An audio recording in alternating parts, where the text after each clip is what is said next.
Pakistan drama industry کا ایک اور باب بند ہو گیا۔ کئی دہائیوں تک ڈراموں میں اپنے فن کا لوہا منوانے والی نامور اداکارہ ذہین طاہرہ کراچی میں انتقال کر گئیں۔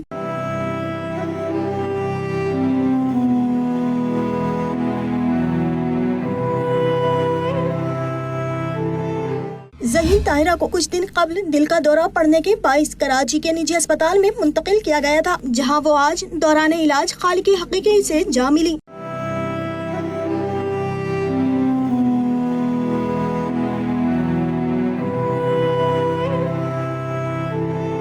ذہین طاہرہ نے پی ٹی وی سے اپنے ڈرامہ کریئر کا آغاز کیا۔ انہوں نے مقبول ڈرامے خدا کی بستی، عروسہ، دستک، دیس پردیس، کالی آنکھیں، کہانیاں، شمع، چاندنی اور آئینہ سمیت 700 ڈراموں میں کام کر کے لازوال کردار نبھائے۔ حکومت پاکستان نے شوبز انڈسٹری کے لیے لازوال خدمات کے اعتراف میں 2013 میں ذہین طاہرہ کو تمغہ امتیاز سے بھی نوازا۔ سبا نور 92 نیوز کراچی۔